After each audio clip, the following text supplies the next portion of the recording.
Herkese merhabalar, kanalıma hoş geldiniz. Bugün sizlere bulut kadar yumuşak bir poğaça tarifiyle geldim. Sizleri çok bekletmeden hemen tarife geçiyorum.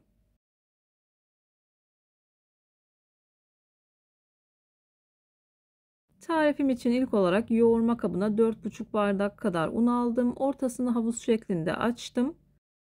Bir paket instant maya veya bir tatlı kaşığı kadar kullanabilirsiniz. Bir yemek kaşığı toz şeker, bir tatlı kaşığı kadar tuz, 1 adet yumurta akı, 1 bardak ılık süt, 1 bardak ılık su. Suyu azar azar ekleyerek yoğuruyorum. Yarım bardak kadarını ekledim. 1 çay bardağı kadar sıvı yağ ekliyorum. Yavaş yavaş hamurumu yoğurmaya başlıyorum.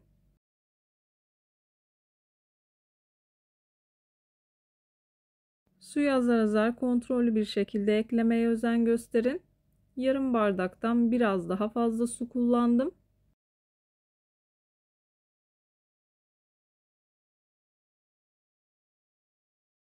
Bu tarz tarifler yaparken hamurun yumuşaklığına dikkat edin. Ne kadar yumuşak bir hamur olursa yaptığınız poğaçalarınız da o kadar yumuşak olur. Suyu azar azar ilave ederek kıvamını yakalamaya çalışıyorum. Bu aşamada hamuru biraz toparlamak için 1 yemek kaşığı kadar sıvı yağını elime döktüm. Hamuru toparlıyorum. İyice yoğurun. Ne kadar güzel yoğurursanız yaptığınız hamur işi tariflerinden o kadar memnun kalırsınız.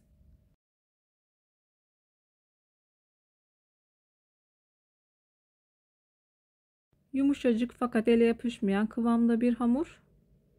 Hamurun üzerini kapatıyorum. 1 saat kadar mayalandırıyorum. Mayalanma süresi yine odanızın sıcaklığına göre değişkenlik gösterebilir. Hamur 2 katına çıktıktan sonra hamurunuzu kullanabilirsiniz. Yaklaşık 1 saat kadar mayalandırdım. Mayalı bir hamur olduğu için ilk etapta hamurun havasını aldım. Eğer hamurun havasını almazsanız yaptığınız hamur işi tariflerinden maya tadı ve maya kokusu alırsınız. Hamur toparlıyorum. Toparladıktan sonra hamur kartı ile göz kararı olacak şekilde parçalara ayırıyorum.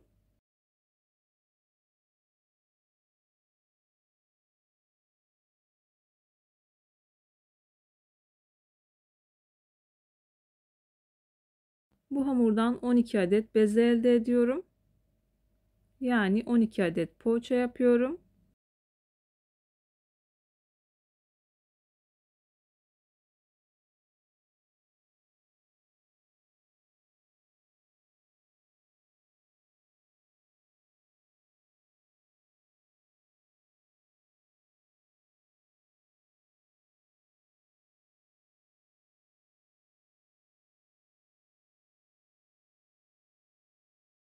Bezeleri hazırladıktan sonra altın üstünü güzelce sıvı yağ ile yağlıyorum. 15-20 dakika kadar bu şekilde dinlendiriyorum. Videoyu tam da buraya kadar izlediyseniz her zaman olduğu gibi sizlerden ricam yoruma kalp olur, emoji olur veya tarifim hakkında farklı bir fikriniz varsa bunu da benimle paylaşabilirsiniz. Ayrıca videolarımı sevdiğiniz kişilerle de paylaşarak bana bu şekilde destek olabilirsiniz.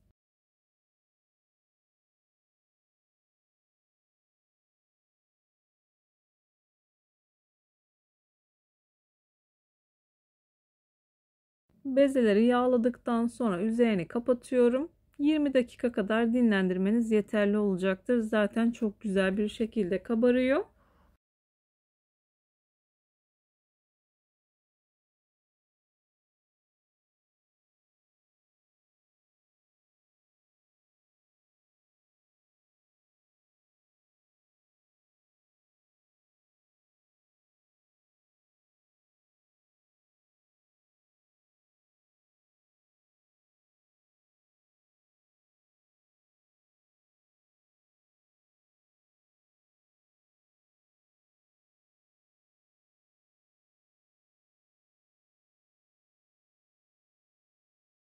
...20 dakikada hamur bu hale geldi. Çok güzel bir şekilde kabardı.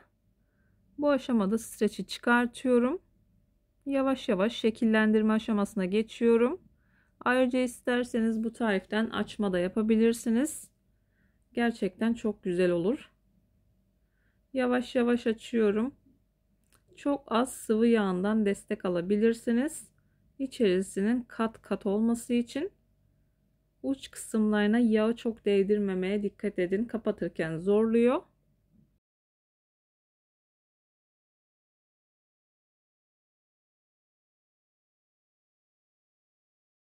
Videolarımda yapmış olduğum tariflerin elimden geldiği kadarıyla püf noktalarını vermeye çalışıyorum. Ama yine de aklınıza takılan herhangi bir şey olursa yorumlara yazarsanız gördüğüm zaman sizlere dönüş sağlarım. Yine aynı zamanda videonun altındaki açıklama kısmına malzeme listesini tam not olarak ekleyeceğim.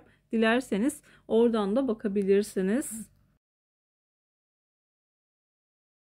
Çok da sık olmayacak şekilde sardım. Uç kısımlarını birleştirdim. Çok az elimle büyüttükten sonra şekillendiriyorum. Dediğim gibi farklı şekillerde de hazırlayabilirsiniz.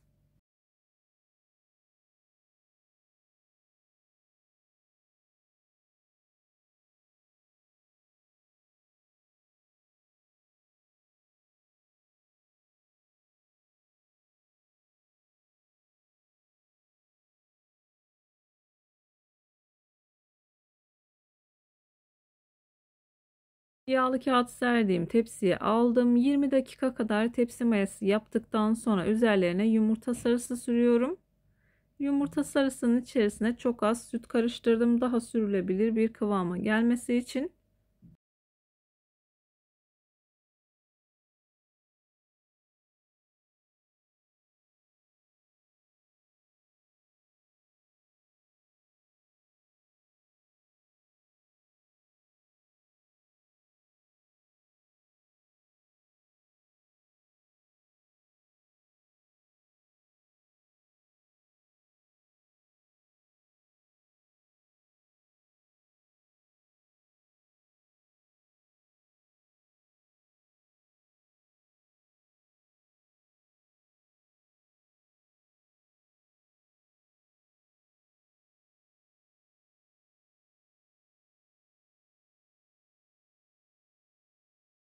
Yumurta sarısını sürdükten sonra üzerlerine çörek otu ve susam serpiyorum.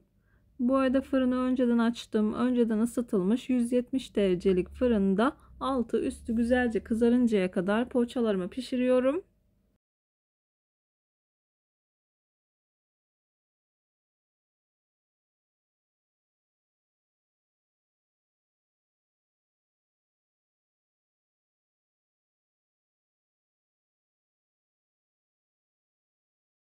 Poğaçalarım fırından çıktı. Çok güzel bir şekilde kabardılar.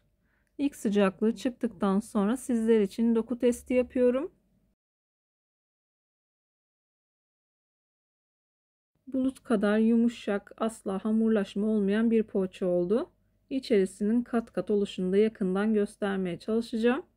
Bir videonun bir tarifin daha sonuna geldim. Umarım tarifimi beğenmişsinizdir. Tarifimi beğendiyseniz beğenmeyi, kanalıma hala abone değilseniz kanalıma abone olmayı, bildirim zilini açmayı lütfen unutmayın. Kendinize ve sevdiklerinize çok iyi bakın. Başka bir tarifte, başka bir lezzette görüşmek üzere. Hoşça kalın. Allah'a emanet olun.